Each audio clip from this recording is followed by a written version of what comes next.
We're not just trying to find the people who are lost, but the lost and the lost hope, their loved ones as well.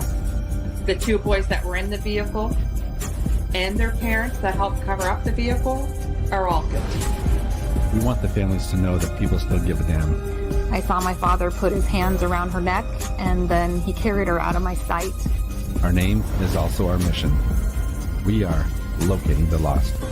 I've accepted my brother's death. I can still talk to him. I just don't see him physically. And I know I'm a believer that I'm going to see him again one day. Follow us on Facebook, YouTube, Spotify, and most podcast platforms.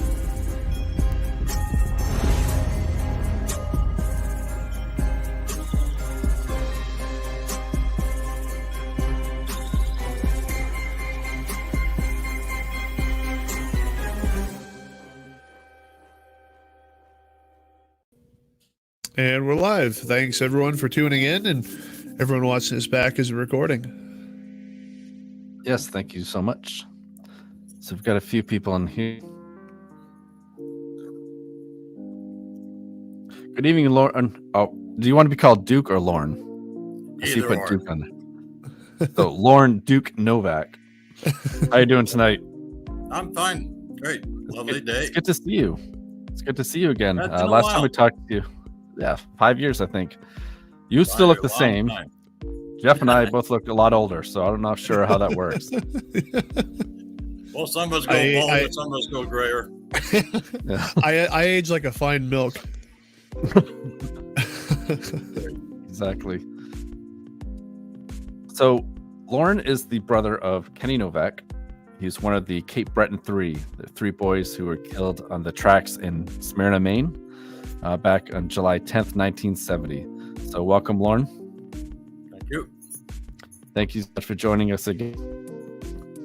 It's been a while, so I wanted to make sure that the people who have not seen any of our podcasts or our previous podcasts, we get a chance to get to hear the story of the three Cape Breton boys. So if you don't mind, talk about your brother and then his friends as well. Kind of go into like the type of kid he was and what he was like growing up with. Well, I want to take you back to July 5th, 1970, when my mother took my brother Kenny and Terry Burke down to a beach for a camping trip. There they met a gentleman or another teenager by the name of David Burrows. They decided at that time to leave Ingonish and for some reason head to the United States. On the early evening of July 9th, they skipped the border in just outside Holton, Maine, in a place I think is called Hogston. When they crossed the border, they ended up at a place called Drake's Hill at an ice cream parlor. At that time, they were picked up by a guy by the name of Royden Hunt, who gave them a drive down on the old interstate to a set of train tracks where Royden dropped them off. At the same time, the Border Patrol was searching for the boys, and they missed them. So I'm just going to kind of stop you there, Lorne. Can you go into, growing up with your brother, what's the age difference between the two of you? Kenny was 15, I was 17. All right, so you guys were pretty close then, I assume. He was the youngest of the family. What was Kenny like? He was a long hair, had granny glasses, was quite involved in the youth movement in Sydney. He was your typical 1970 young hippie. I couldn't grow enough hair to be a hippie. I would love to have been, but that didn't pan out well for me. Genetics, I guess. We got along fine, Kenny and I. Yeah. So you must have been friends with David and Terry as well, right? I didn't know Terry. I did know David. I hung out with David in Sydney a little bit, saw him at the dances, whatnot. He was about a year younger than I was. At that time of year was a big difference. Right. Mhm. And how old was Terry Burt? He was 20, right, at the time? Terry was 19. 19. And so this is His Terry with family- the A red young motorcycle here in the middle. 19-year-old, I'm told. really. Sydney was a town of 33,000 people. Different parts you went to, different parts you didn't associate with because that wasn't your style. I was a downtown guy. What was the border like at that time? Could you just kind of go back and forth between America and Canada freely, or did you have to stop and register or something? When I was in Maine in August of that year, we didn't show passports or anything. We just basically drove through, told them who we were, and told them where we were going, and they just let us through the border. So they didn't. Well, I mean, because it was before computers and stuff. So unless you were on some sort of like government watch list, they'd probably be like, "Okay, yep, have a good day." That's about it. So did the boys check in with anyone when they crossed the border? No. And they were going to. I heard that they were going to a rock concert or something for that week. That came out, a rock concert down in Boston or New York, and it also came out that I was going down to see a couple of girls they met in on the beach. So we don't really know why. There's also talk of them having about $1,000 on their pockets and going to go down and do a drug buy and come back into Cape Breton and sell it. Yeah, so we're basically going to buy marijuana because back then it was a Yes, or bigger acid. deal than just or acid. But then kids like pooled their money together because they knew these three kids were coming, or it's supposed to be a fourth one too, I believe. But the three of them were going down to make the buy, and they were going to split it back up when they got back to Canada, right? That's right. I did So talk to an individual that did front them the money to buy the drugs. and how I much knew the did he money. say he gave? He said he gave him $800, Which is which in big money back 1970 was a sum of money. Yeah. so. Was there a fourth boy supposed to go with them too? I think I had read at one point. Want to repeat that? Was there a fourth boy that was supposed to go with them? Like There was a Another fourth one boy that that was- was supposed to go with him, but he never did. do you know why he decided not to go down to the U.S. with them? I think his parents would have beat the living crap out of him if they found out. Well, that could be. I know mine would have. All right, so the boys crossed over to America, to the U.S. Did they hitchhike to get into the United States? They or hitchhiked did from Ingonish to the border crossing, yes. They spent the night prior in a place called Fredericton, New Brunswick, at a motel room. And that's in New Brunswick? Yes. Yeah, sorry. One of my earpieces isn't working right.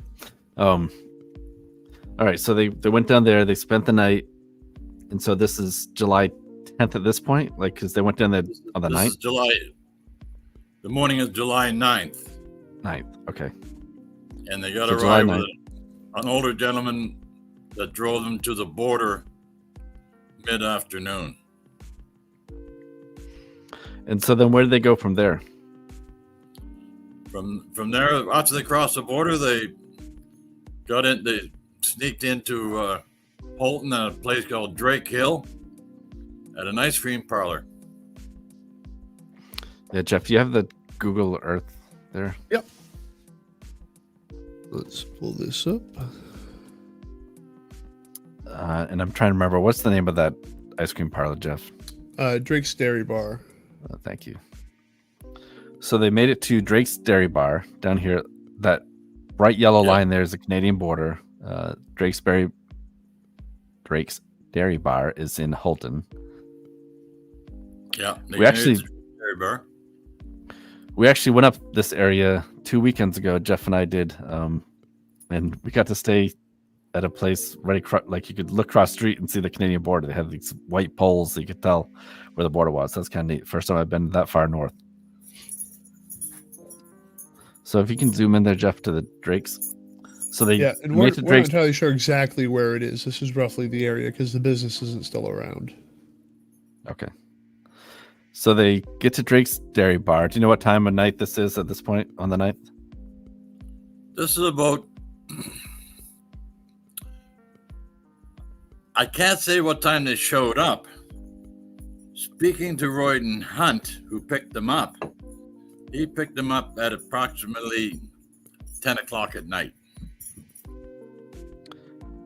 He picked them up from the Dairy Bar. From the Dairy Bar, yes. Now there's some speculation that something happened there at the Dairy Bar, a fight or something. I mean, that's going to happen when you get teenage kids together. Is that something that you guys have actually? There was an altercation, I'm told, with a couple other kids. I don't know what that. I never did find any more than that. Okay. So the boys are picked up by Hunt. What did he say happened at that point? He said the boys were sitting in the back seat of his car. They were counting money. The youngest one was tired and fell asleep. So that would have been your brother. That would be my brother, yes. That he drove them down to a train crossing on the I-5.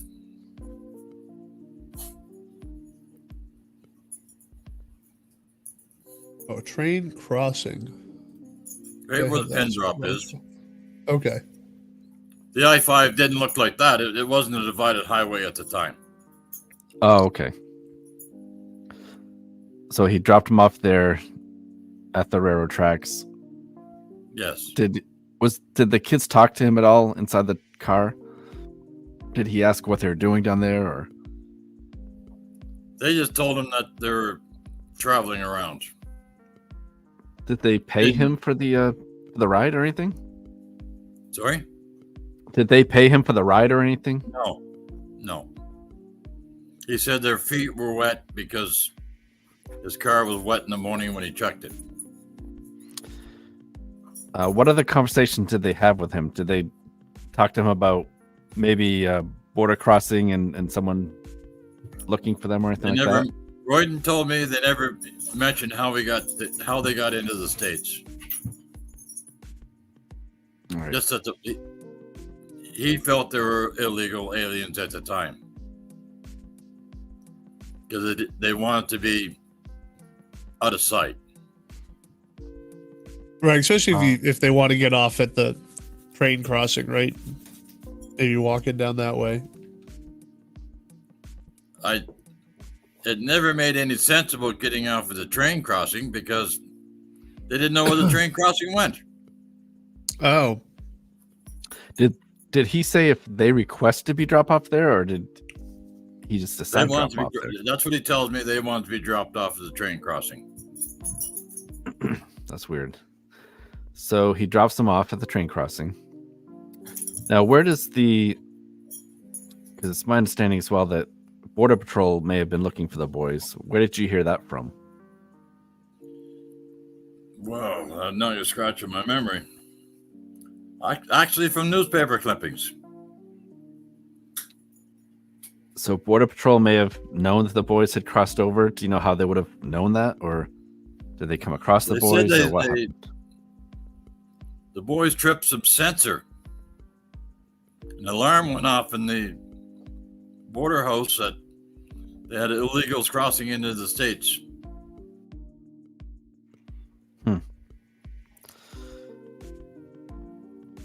So do we know who was looking for them? Like the name of the Border Patrol agents? Again, that's in my Facebook page.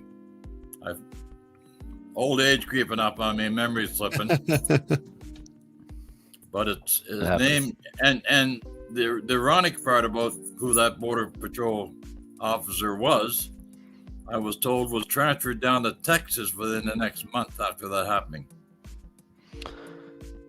So I think it's like, I know the backstory and stuff, but the people watching may not. So they may be having a hard time trying to piece this together. But it basically, we think that the boys were being chased by this Border Patrol agent. They're or wherever, like not the best places. They get a ride with this guy, but they knew that the border agent was looking for them, right? Yeah. And did he They almost ever? had them once. Where was that? Was that back at the dairy bar? At the dairy bar, yeah. And the three of them split up in three different directions. So wait, so the three boys are at the dairy bar. They split up into three different directions to get away from the cops, but then somehow get back together to get a ride with Hunt. Is it Royd and Hunt? All right, so he drops them off at the railroad tracks. And do we know what happened from there?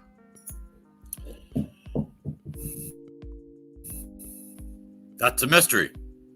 They were found on the train tracks at Timothy Road Crossing. And I think Jeff measured that earlier is about a mile down the tracks. Yeah, as a crow flies. Oh, wrong button. As a crow flies, roughly a mile. Yeah, with that curve, you're probably like a 1.25 miles, something, 1.25 miles maybe for them to walk down the tracks. And Right. what time was that the next morning? What time were they found? Yeah, Approximately 7 a.m. right. So they'd only gone a mile, a mile and a quarter in what they dropped off for maybe 10:30, 11. So, I mean, you would have expected them to make it a lot further in that period of time if they were planning on being on the tracks. So the boys are, unfortunately, they allegedly were sleeping on the railroad tracks. And I think there's some speculation there based on like maybe because of the rain, they thought it was drier up there or something like that. But to me, that doesn't sound at all deal with the wood tie. What do you call them? The Railroad wood ties. ties and the crushed rock and all that. Like doesn't sound comfortable at all. I find it hard to believe that anyone would sleep on the railroad tracks. At 4 feet 11 inches in distance between the rails. Right. So then you're talking scrunched up in missionary position, like, or whatever, like crunched down to fit between those two rails, right? That's right. All right. So the engineer, let's talk about the train approaching them. The engineer sees something on the railroad tracks. If you want to kind of get to that. If the engineers sounded the whistle at the Timothy Road Crossing, as he normally does. Mm-hmm. Follier, I think, was his name. He saw the boys about, I'm guessing, 300 feet prior to the train going over them. And I think initially he thought it was like garbage or something, right? He wasn't sure what it was. A raft. A raft. Okay. Debris. I heard two stories, raft and debris. Sounded the whistle, put on the emergency brakes. It was 19 boxcars and an engine.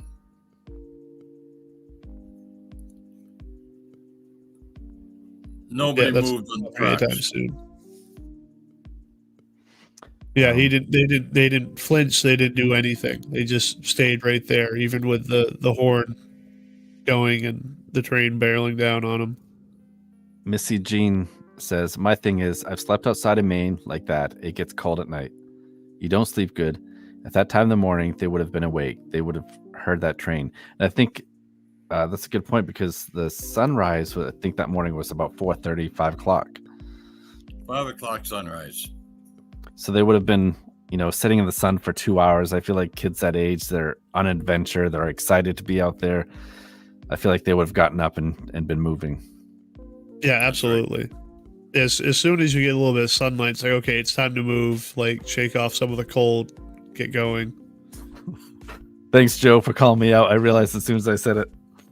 Joe says fetal position, curled up in a ball. Missionary is a different kind of position. Huh? Closer to that where they were dropped off is a graveyard. Somewhere's in that area. The guy was cutting the grass at 7 o'clock in the morning, and he could hear the train coming with the whistle blowing over a mile away. Mm-hmm. You said that's near the drop off here. Somewhere's in there is a graveyard.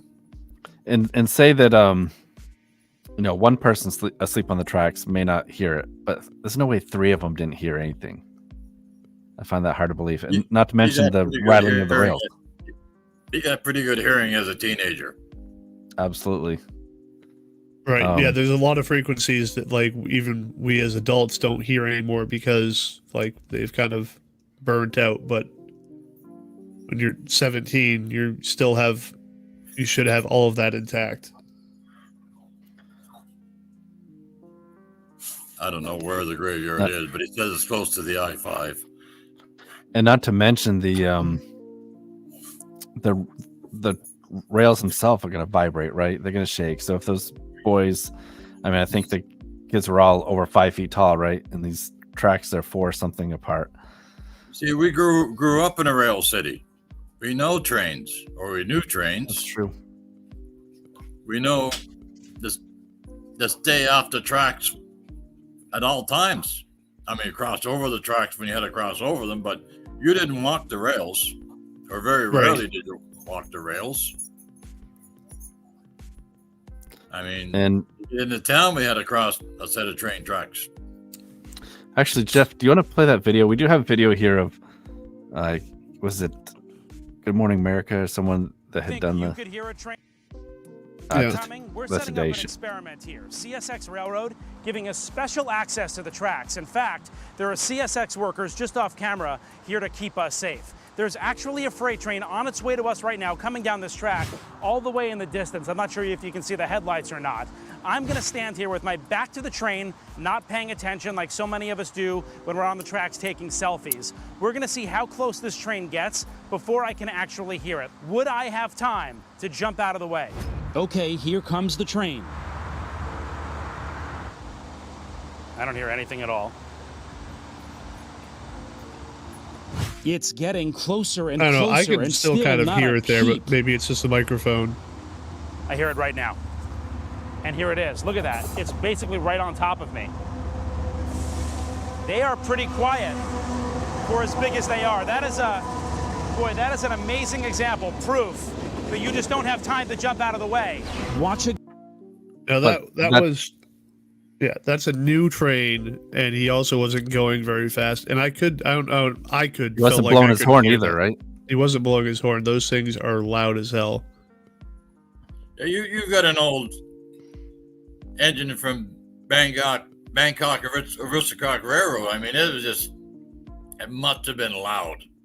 Old tracks that aren't maintained properly. A bed that's probably hasn't been laid new gravel in who knows how long. Tracks that haven't been sanded or ground. Right.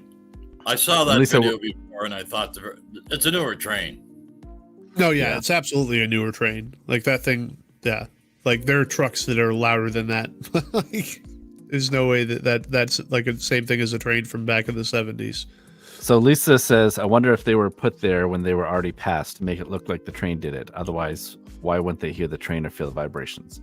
Absolutely. That's kind of what I want to look at now. So when the engineer climbing up on him, he never sees any movement. In fact, he says that he believes that the boys were zipped inside their sleeping bags, right? Like the sleep bags are covering the head and everything, right? Well, an interesting thing that I read in the newspaper clippings, 3 bodies and no blood. Why wouldn't there be blood? Were they killed somewhere else and the blood drained out? Or blood stopped pumping? Like, I mean, if it's not pumping, you still got a blood splatter. Yeah. And someone else had asked, how much money did they get on them? They were found with a little over a $5 bill and a bunch of change, adding up to a little over $7. Right. So Royden Hunt sees them with a handful of cash. They're counting, drops them off the railroad tracks. The next day, they're run over by a train, supposedly fallen asleep, and no cash on them. And no ID. And no ID. That's right. So, and the two older boys would have had IDs. I'm not sure if your brother would have, but the other two had motorcycle licenses, so it seems like they would have had IDs on them, correct? Wasn't found. And his parents didn't have Missy it at his house. makes a good comment here. It's not only the horn and like the vehicle or the train rumbling, but also trying to stop with the brakes. You're going to hear that as well. You're gonna. So- I would think so. Especially in the Unfortunately, the boys summertime. the boys are hit. The engineer probably can't believe what has happened. They immediately call the sheriff's department, I believe. Was it sheriff's or Holton PD? Sheriff's department? Aroostook County Sheriff. So sheriff's department shows up. What did they do as far as like, did they make a crime scene? Did they, I mean, what? Well, what they didn't do, the first call from the train crew was, of course, back to the dispatch yard, which is approximately a couple miles away from the accident scene. Dispatch phoned the Aroostook County Sheriff's Office, but the word spread pretty quickly in Oakfield that there was a train accident. And now you have got a bunch of locals coming down to look at the train accident. Mhm. Two deputies showed up, one by the name of Philbrook and Scobie. Maybe sometime later, Crandall showed up. Crandall lived in Oakfield, but his uncle died the day before, so I don't really know if he was even there on scene at the time. Does the reports show that he was there on scene? Two deputy sheriffs. And But not, it doesn't say anything about Crandall necessarily being there. there's no indication that Crandall was first there, no. Crandall showed up sometime later when the boys were picked up by Dunn's funeral home. So, And that they were never transferred back to a hospital.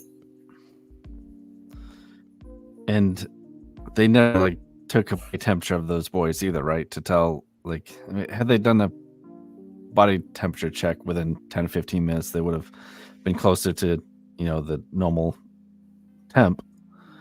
But had they Well, done that's that, the at thing, least too, it would is have rolled out as like soon- if they were. And you Sorry, would go be able to tell that like immediately after. Like someone had to get there to like check on them, and they would have felt them, and they would have been able to tell if they were warm or Alive or cold, dead. right? So, That wasn't done. Of course There's not. no indications in his autopsy report that was done. You're talking about body core temperature. No.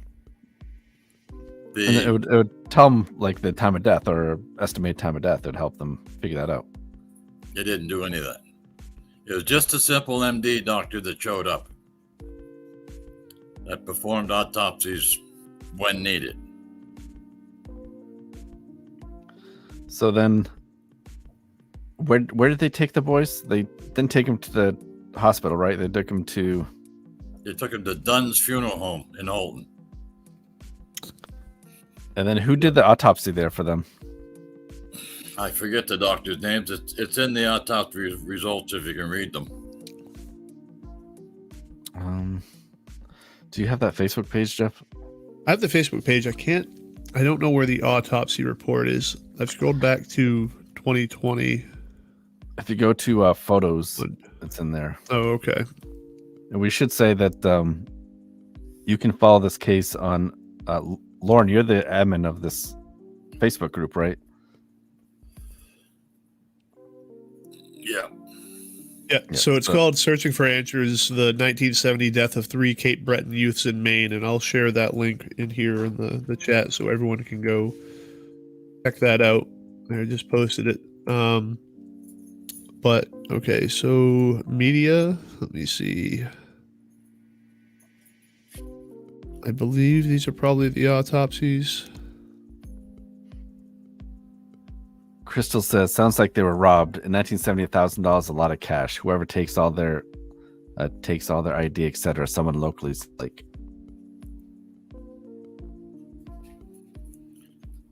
The strange thing about the autopsy reports, they were never filed with the state of Maine or their deaths until about the year 2000. Yeah, so get into that. So the boys are at the funeral home. It seems like to me that they were just trying to push them back and get them back out of the country, right? Like without calling it something that happened in Maine, it was a Canadian within issue or 24 something. hours. No, that's not something typical, right? Don't you need a death certificate to be able to take a body across the border?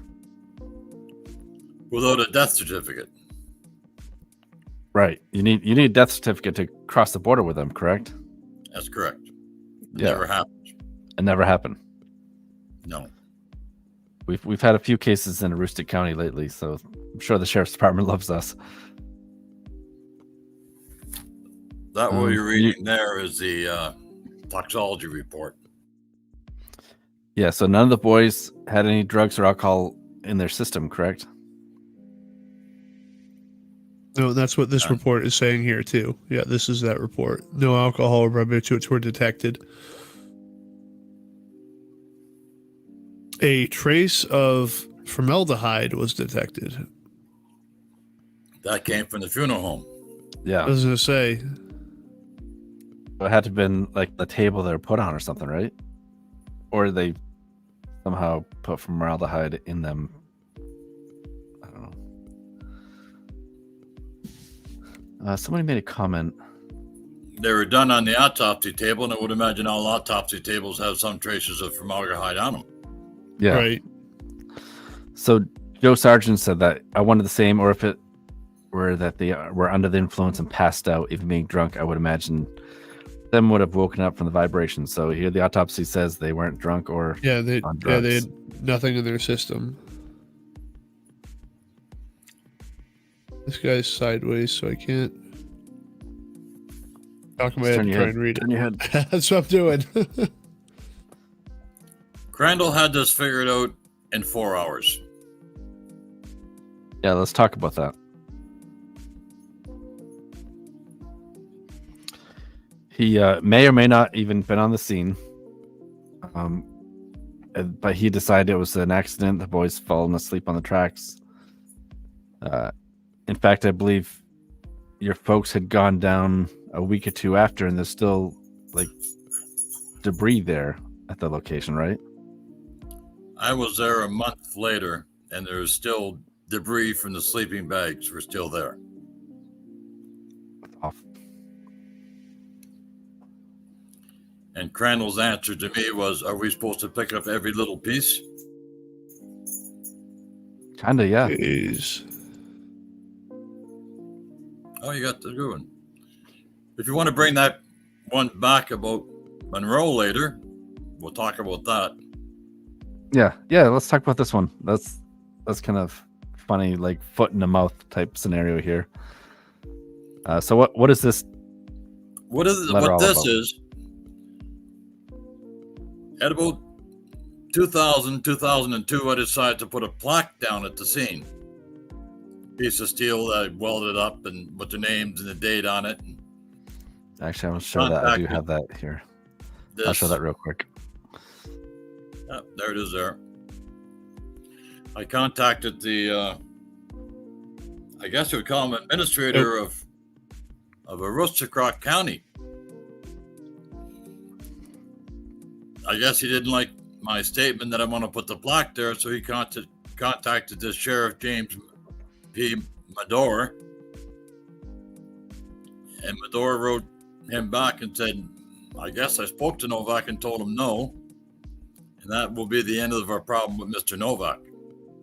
I don't really know what he means by that.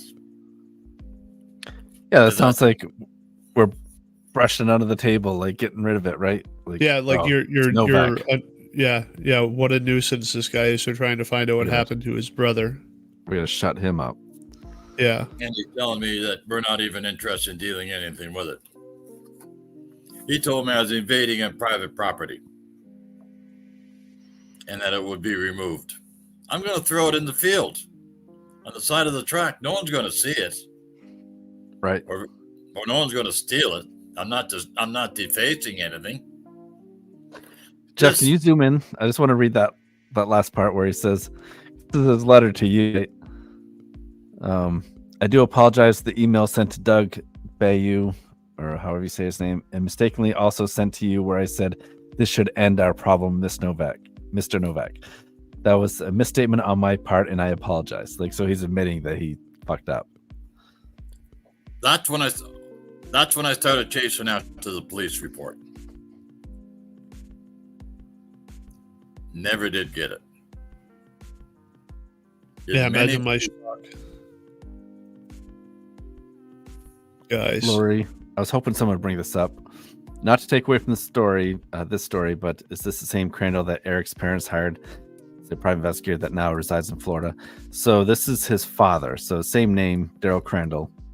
So this was the investigator Crandall's father. Eric's parents didn't hire him. The police department did, to look into what happened with Eric and Officer Cole. I saw the video, or saw the podcast. Oh, thanks. What do you think? Does my hair look okay?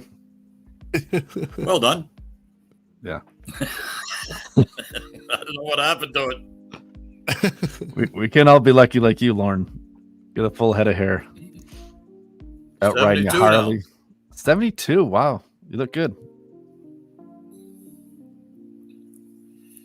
So,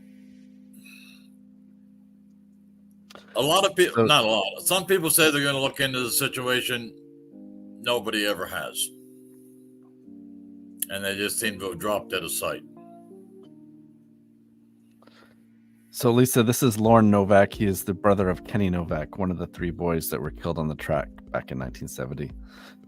So, the boys got illegally sent back to Canada with no death certificate.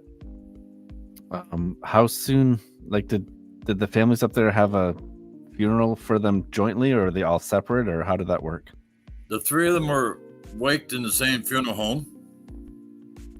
My brother had a service for himself. 2 of the boys were Catholic. My brother was Protestant, so that explains that a little bit. And the other 2 had a service at a church. Okay. Very large funerals. I mean, I was surprised at the turnout. What was oh, sorry, go ahead. I'm also surprised the lack of coverage the local paper gave this episode. The Cape Breton Post. They put it on page 3. The hometown newspaper, because there's so much going on in Cape Breton, Nova Scotia, that they pushed this down to page 3. Yeah. What did the parents think about all this? Did they think that there was something shady possibly going on, or did they just take what the sheriff said and accident?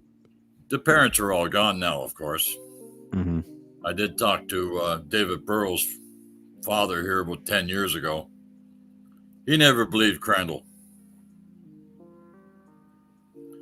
My mother wrote Crandall 2 or 3 letters over her until she passed away. And even Crandall himself says he still stops at the happened. Of course, Sheriff Crandall has passed away now. 1997. 97. Donald Bowles says check core temp was discovered in 1869. they invented a device to make it work in 1967. So maybe it wasn't common practice. So someone else had asked that if that's common practice back then. So it sounds like it's still fairly new technology. We're talking Holton, Maine here, of a population of 7,000 people. Right. Yeah, that's kind of why I wanted to recover this case, Missy. She says, I've lived in Maine most of my life, and I'm just hearing about this. It's so sad.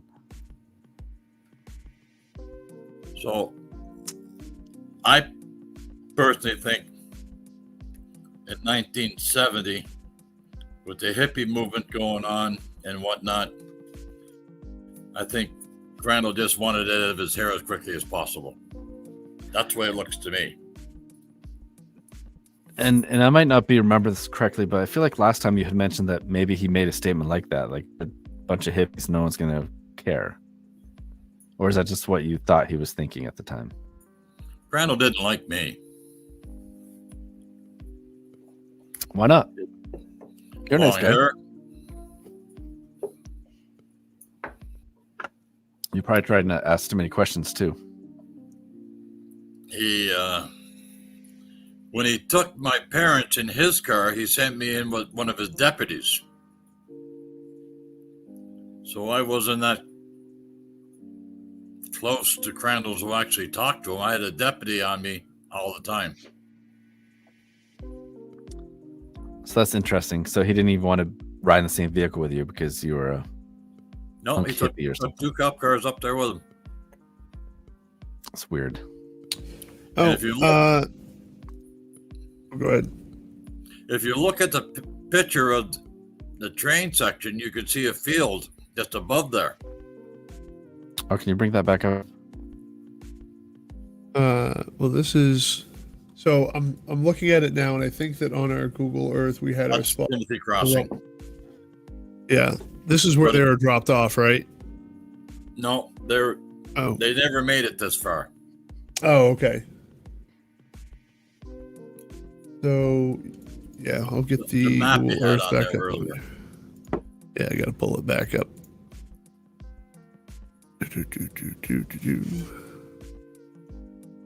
Doesn't let us have multiple things up here at a time.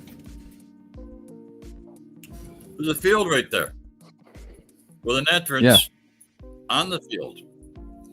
Yep. I asked the sheriff, and there's a bit of a bank there. I asked the sheriff, did you go up in that field to see if there's any tire marks from any vehicles? No. We never left the train rail. Jeff, it seems like if someone was going to put them on the track, that's the easiest way to do it, rather than putting your truck on the tracks, is to drive in here and get them up there. And it looks like there's like an ATV trail that runs along the side of the tracks there. I'm not sure how long that's been there. 40 years later. Yeah. With a lake. Interesting. So what does that tell you? Were they drowned and bled out in the lake?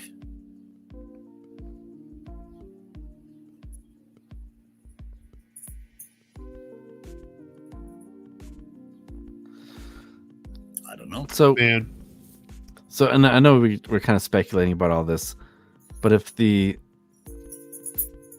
Border Patrol was chasing them, I mean, do you think they had something to do with it, or do you think that Royd and Hunt realized how much money they had on him and said, well, I'm just going to catch up to him. I'll sit up here in this field and I'll ambush them and get their money.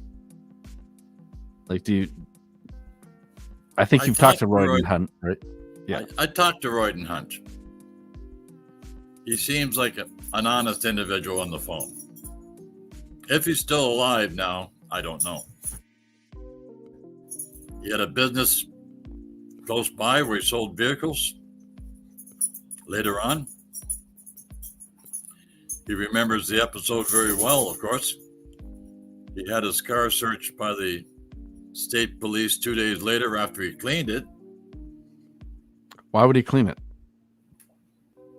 I mean, I know I clean my car at least once, twice a year, but it's just interesting that he cleans his 2 days after the boys. The timing's a little convenient. Or, yeah. killed. All I'm saying here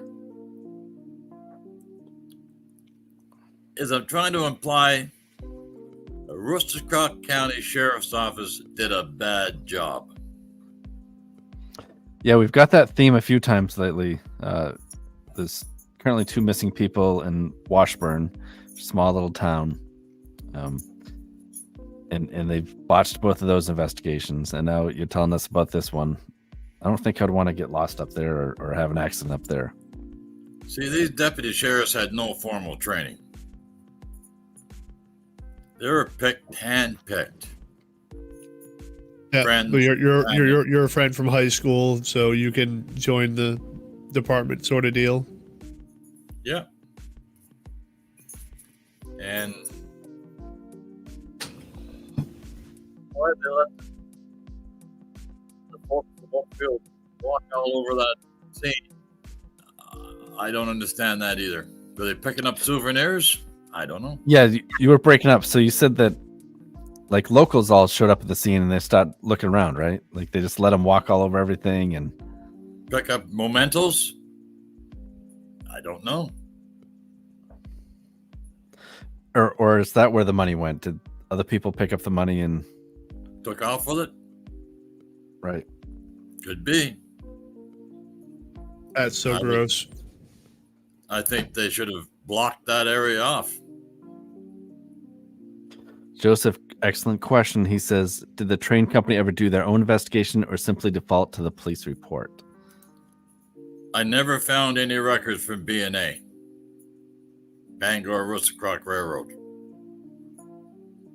They went into business and were sold to MMA, Montreal, Maine.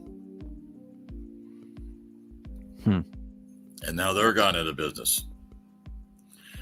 The accident was never reported to the I think it's called the FRA in the States, the Federal Railroad Administration. Yeah, you had said that last time too. Never reported to them. Wow. And that doesn't make any No sense at all to official- me.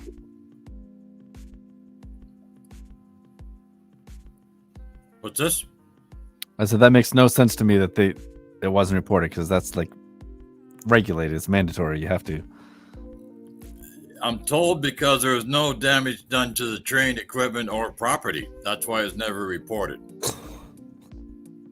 What? Oh my god. Wow, Which is priorities. asinine. Like I say, I think Crandall just wants to shove it out of the way as quickly as possible and get on with his life.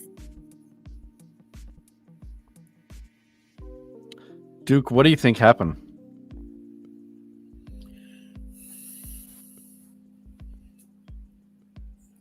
I think the boys tumbled into a drug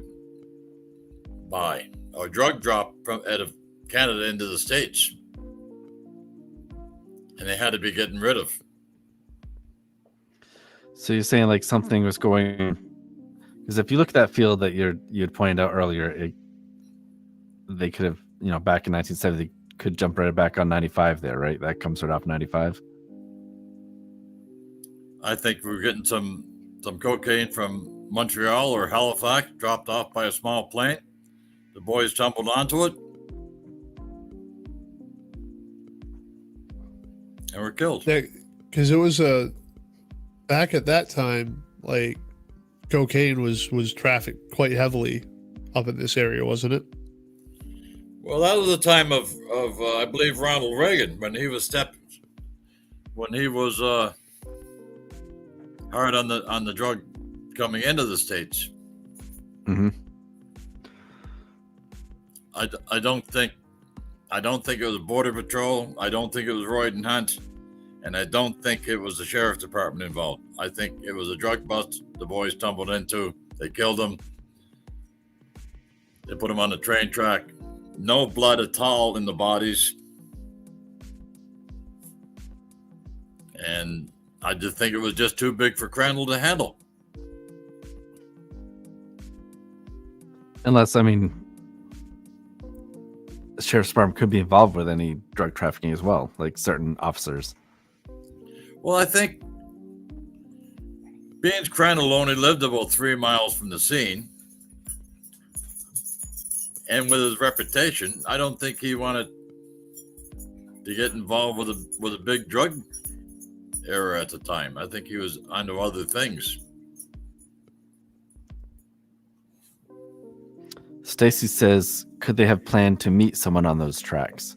Because to your knowledge, they didn't know anything about the tracks even existing until they kind of drove by them and they asked it dropped off there. Well, and yeah, that's a good point too. Yeah. And that sort of rolls into what Crystal's saying too, is maybe they tried to deal with someone that was out of their league. Maybe it was someone on this side that told them, hey, you wanna buy or sell some stuff from us? And yeah, maybe it was just some psychopath who wanted all of it, took their money, killed them. Use this as a place. Yeah, use this as a place. Like, hey, meet me on the railroad tracks, and yeah, maybe it was just one big setup from the get go. That would have to happen at Drake's Dairy Bar.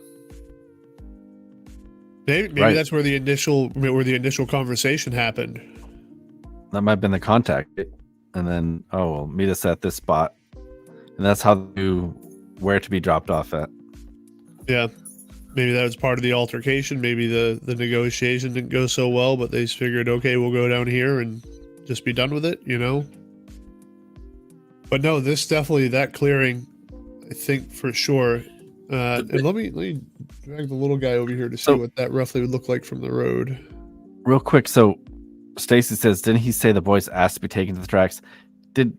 And you may not have gotten this information from Royden when you talked to him, but did they actually take us to this spot in the tracks, or did they just kind of happen to see the tracks as they're driving by and said, hey, can you drop us off here? Do you know? Or yeah. I think they saw the tracks and wanted out to get off the road from the highway, from the border patrol. Yeah. Jeff, you and I just passed this 2 weeks ago.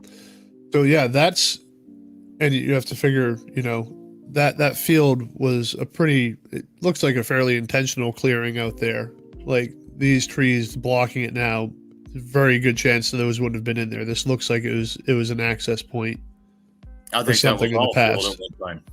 Right. So these trees wouldn't have been there, but that's plenty wide enough for any vehicle to get in there. Check on Google Earth, because you have that timeline up above. You could check historical photos. They're not going to be as good as now, but... Oh boy, where did this even put me? It looks like... It moved me all over. You're in Europe. Yeah, it would be quite a ways away. I'm quite sure that field was quite large at that time. Well, let's see what... And a 2-lane highway. Where's the... You said there's a thing to change the dates? It's up top. I think it shows like a time or something.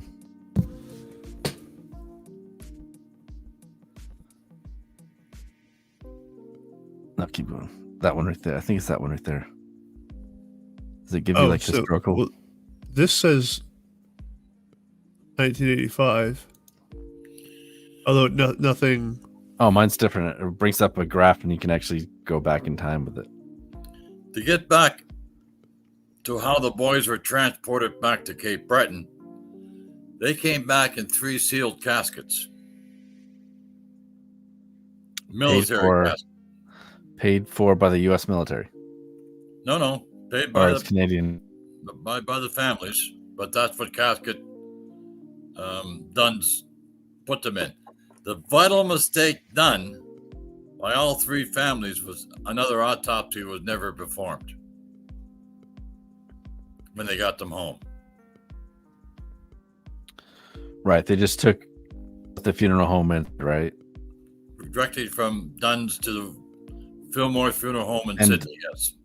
And most of the autopsy reports were pretty much identical. Like, you just copy and pasted.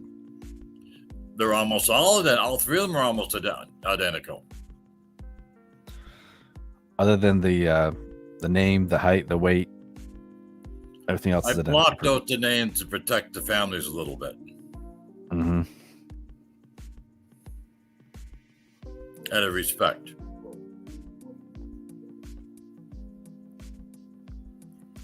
And my mother always said that she should have had another autopsy done because she didn't believe Crandall either.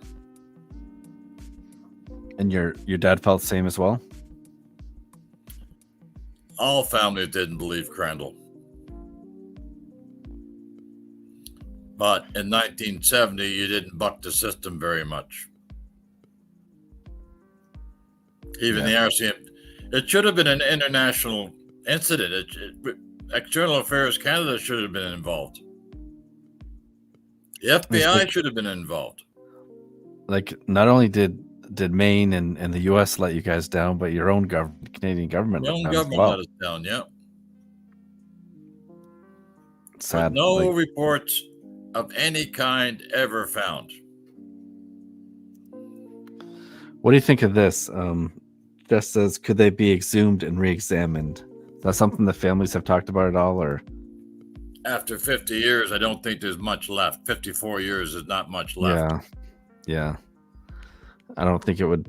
I mean, unless it's a gunshot wound to the skull, then I don't think that there's going to be much there to actually see.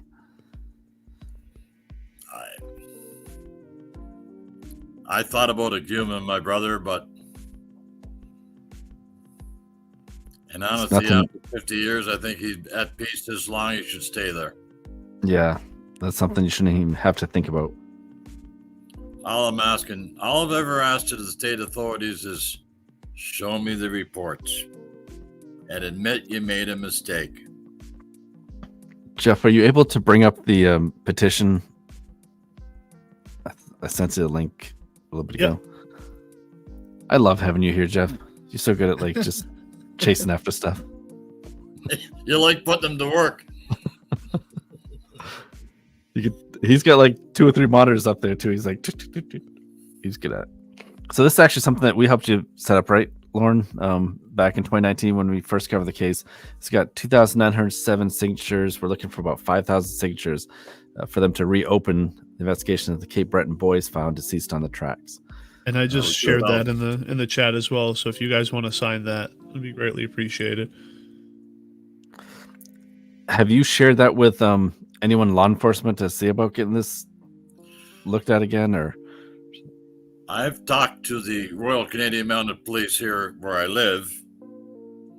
He was very sympathetic, but he said it's an American jurisdiction. So it's more something that we would have to open up here. And I even wrote, you had a female governor there at one time. We still do. And I wrote her and she never answered me back. That's surprising. She's usually really good about these types of things. There's even a newspaper, which I laugh at. There was a newspaper story there that a police officer in Maine was talking about it 15 years later, and he was convinced the boys were snorting nutmeg. Now, it takes about 2 pounds of nutmeg to get a buzz on. I don't know where they get 6 pounds of nutmeg from. So they're snorting nutmeg. That's asinine. Totally. No, Allison, we started 59 minutes ago, so you'll probably have to go back. I apologize. Yeah, we're probably just about done this. So I did get that thing to pop up. I will just oh wait, I've already got something else. Sucks I can only share one thing at a time on here, but so this only goes back to 96, but still it's a bit further back as far as what the that's the wrong one. What year is that picture? That once I get it up, it will be from 1996. I'm actually borrowing my brother's Camaro right now, and that's the year of his Camaro, 96. So I tried to go back to 85, and it's all just one big blur. Oh, wow. So I don't know if that's all of satellite imagery just kind of looks like that. It probably just not great quality for the cameras. but we go ahead about a decade in black and white, but yeah, it definitely looks like it was a lot more open down here. Yeah, you can see that pathway is a lot wider open. Yeah, that was 2006, 2007. If you want to call in or text us a question, you can call us or text us at 207-619-2661. Or if you just want to call and say hey to Lorne. I did write Daryl Crandall Jr. He never wrote me back. Maybe you can hire. Oh my God. That's what you do. We hire him to investigate this. I don't think you want to hire him to investigate his own father. That's what I mean. So he's a investigator down in Florida. So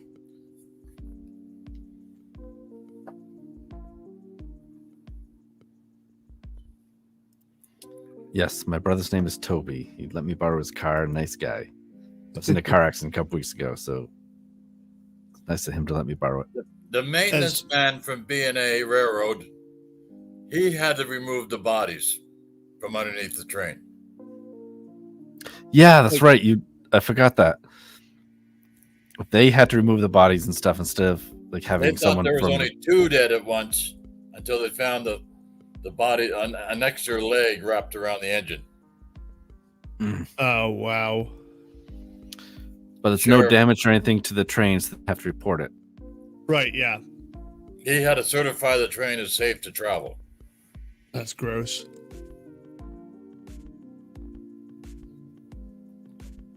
Complete negligence. A reporter by the name of Rhodes did I think, a very good job in his reporting.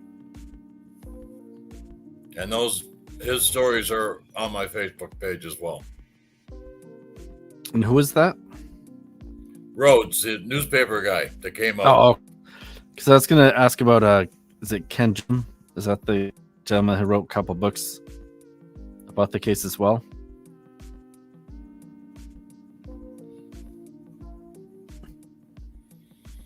Is that the name? Rhodes, Rhodes. No, is there a gentleman named Ken Jessam that also wrote some books on the case as well? Again, you got my memory going. Yeah, I gotta double check it. Pretty sure that's.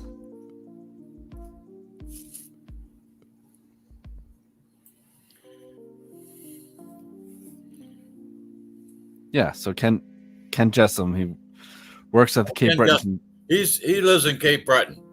Yeah, he's a Cape Breton guy. He wrote some stories about. He wrote 4 stories. Yeah. Okay. And they're in my page as well. So please, if you guys can, take a look at those, and I think they're available on Amazon. Yeah, he did a great job with those, talking about the case. The ironic thing is, if they go to the Cape Breton Post online, those stories appear quite frequently by Ken Jessam. They're there today. Alyssa asked, coming in and missed lots, what was their explanation for no blood? They didn't give an explanation for no blood. Never gave one. No. Yeah, I mean, if a body sits, the blood will kind of coagulate and congeal as well. So even if they were killed somewhere close, yeah, there'd still be something, right? But a lot of it would congeal. There wouldn't be very much, but still, like, it seems more likely than anything that they were placed there. But we wouldn't know because it doesn't seem like they did any sort of investigation whatsoever. They just showed up and said, oh, looks like some boys just fell asleep and got run over by a train, which is exactly what, in my opinion, a killer wanted to have it look like. The perpetrators wanted it to look like. And they relied on the cops being lazy, and they got what they wanted. I think, Jeff, you might be on something with the dairy bar. That's where they set up the buy, and then these people just kind of set them up because they're kids. Right, 17. They probably weren't carrying any weapons or anything, and they set them up. Yeah. They weren't carrying weapons because we're Canadians. The name of that Facebook page again is Searching for Answers, the 1970 death of 3 Cape Breton youths in Maine. And the petition is on change.org. It's called Reopen the Investigation into the Cape Breton Boys Found Deceased on the Tracks. And we've added those in the comment section as well. Yeah, I'll share both of those again. First, I'll share the Facebook page for everyone to go check that out and join that. And then I'll share the petition so you guys can check that one out as well. So the reason why we say they were in the fetal position, not that anyone really knows because they were inside the sleep bags, but that's the only way they would have fit between the rails. They were taller than the rails, Donna. I don't think they're in the fetal position. I think they're laid straight out. Like on the tracks, partially on the tracks. I don't know how 3 people could lay in 4 foot 11 inches. Right. Unless they're laying, well, even shoulder to shoulder, they would have been stacked or something. They had to be stacked.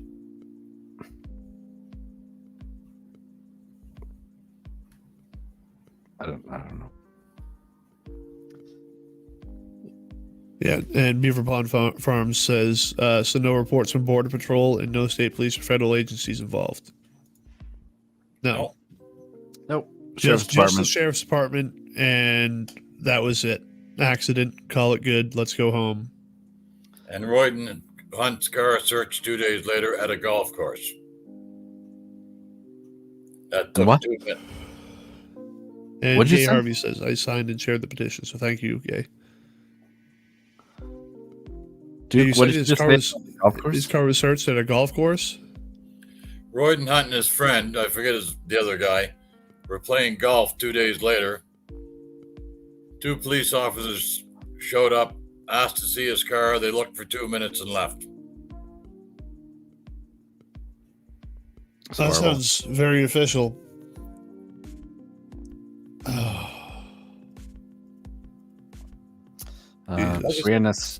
Brianna Stratton looks like she showed up late.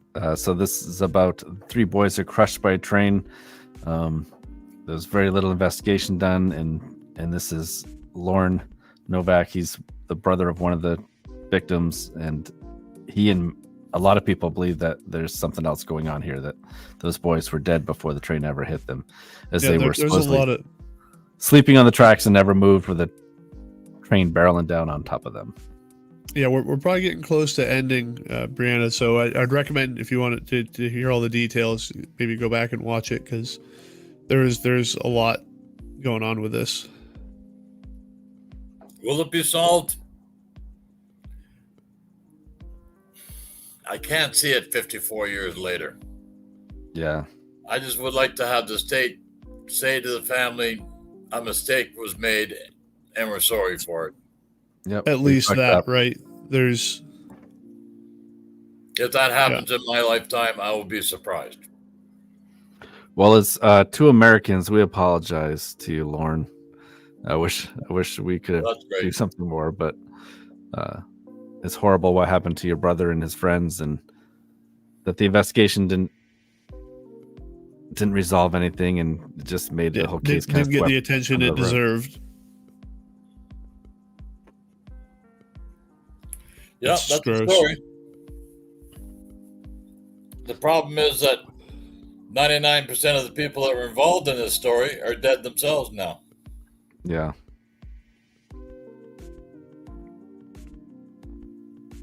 Jeez.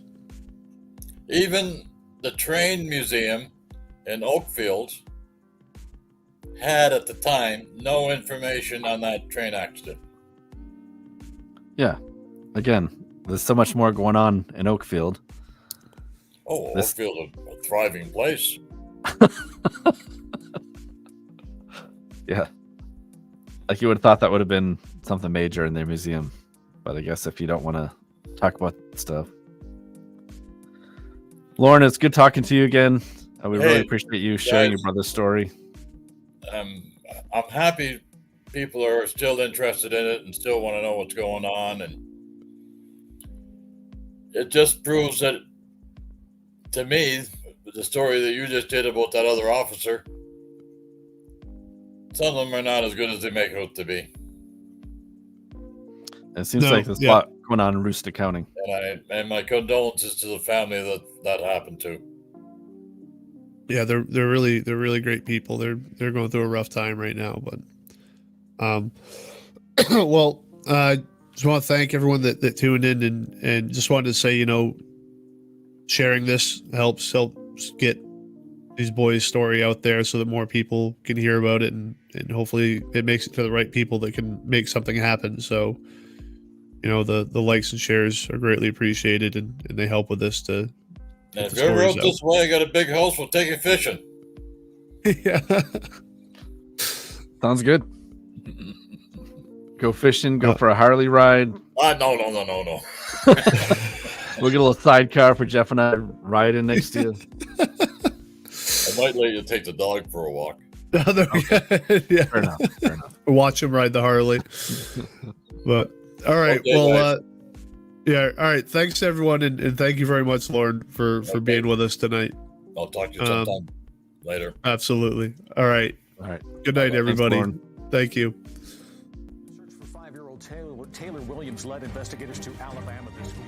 So we have some breaking news from Florida. An arrest has been made in connection. After years of agony, a glimmer of hope for the family.